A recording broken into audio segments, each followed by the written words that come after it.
Welcome to Swift Coaches Academy, a podcast dedicated to bringing health and wellness professionals the uncensored truth behind what it really takes to succeed in the health industry with me, your host, Zenia Wood. As an accredited exercise physiologist and business owner for almost a decade, I'm on a mission to transform the lives of ambitious health professionals like you who want more and are ready to take action to create incredible impact in your careers and unlock financial freedom in your business. So join me as I speak candidly with industry leaders about the struggles and successes from within the trenches through thought-provoking conversations. Butt wink. What is it actually? Who cares? Should you care? What does Stuart McGill, the leading back pain expert, think? And so much more. Today, we are going to talk all things butt wink. So firstly, we need to know what it is. Butt wink is when your pelvis goes from neutral to posterior pelvic tilt. And it's basically signified by when you watch someone effectively go down in a squat, they're going to come down and they sort of round their butt under, and then it comes back up as they go back into the concentric part of the squat. That's going to be primarily dictated by your structure. What I mean by your structure is your acetabulum, which is your hip socket, and your femoral head. So when your femur goes into your hip socket, we all have different set hip sockets. So some of us are more what's called retroverted or antiverted. So that basically means, where does your hip socket, so if this is my left hip, then this is my hip socket, this is my femur.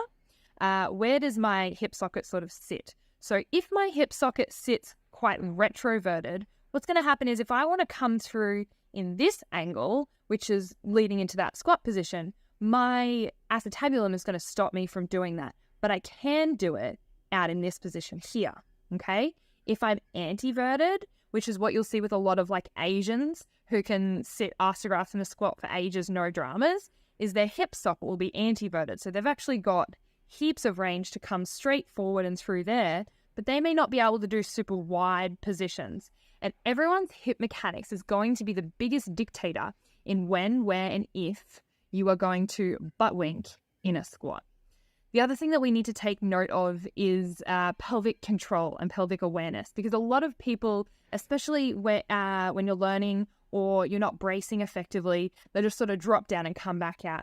And there is something to be said about the control of the pelvis and the deep core that is going to stabilize you and maintain neutral spine in those positions. So should we be concerned about butt wink? Is it just a structural thing and you just sort of work with what you've got? Or if you can't squat deep, you can't squat deep. Or is it something a little bit more sinister? So, Hey coach, if you're enjoying this episode, I wanted to quickly jump in and let you know we have an incredible offer for a business webinar coming up on July 20th. We are going to be talking all things creating high consistent income with your very own irresistible offer and without using any sleazy sales tactics. So if creating an offer and switching from trading time for money to creating programs and packages and an irresistible offer sounds like something for you, then click the link in the show notes and you can register for free to join us on the 20th of July. See you there. I want to tell a story first. Dr. Stuart McGill, who is the leading researcher on low back pain, attempted to do a study on low back pain and butt wink. And what he did is, across the board, 40 kilos on a back squat. And there were two groups. There were people who went through into butt wink and people who did not go through butt wink. And this wasn't predetermined by their structure or anything like that, but he forced some people to butt wink and he kept some people away from that. So I think there's a few things that are important to note. This study was never published. Now, it's really interesting to know that because of the fact that he said that a lot of the participants in the butt wink group actually reported low back pain and dropped out of the study. Now, first, when I heard that, I was like, whoa, butt wink is the devil. Like, don't do it. Which, you know, like from an unpublished study is very hard to say for certainty.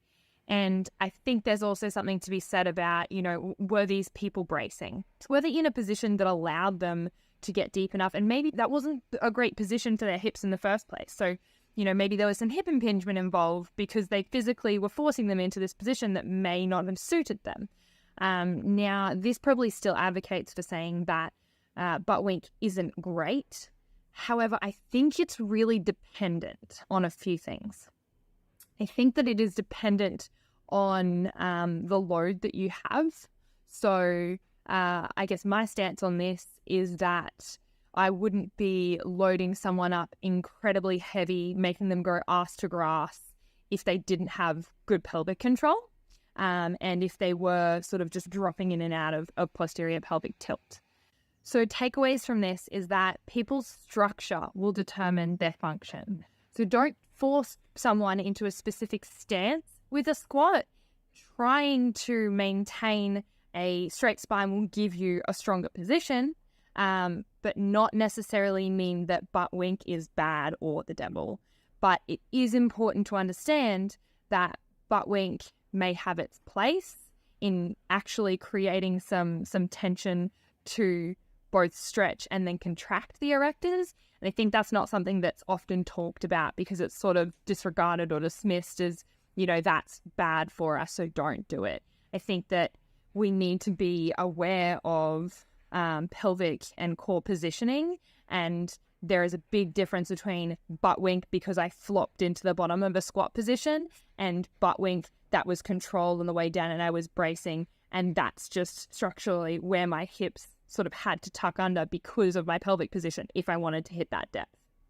But as with anything, that is my opinion based on my own personal experiences and experience with clients. I would love to hear what your experiences are and continue talking and debating and discussing this in the comments section below.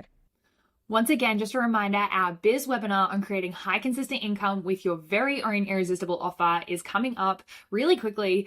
It is the 20th of July and it is a 3 powerful hour webinar. If you want to join in and see what it's all about behind the scenes, then register for that. Link is in the show notes for you.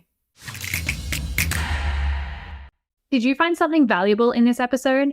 If so, I'd like to ask a tiny favor. If you have 30 seconds now, I'd love you to follow or share the podcast. That way, we can continue to bring you more real, raw, and uncensored stories from industry leaders. We also love hearing from you and what you loved about every episode. The best way to reach out is to DM me personally on Instagram @SwiftCoachesAcademy. Until next time, and in whatever you do, move swiftly.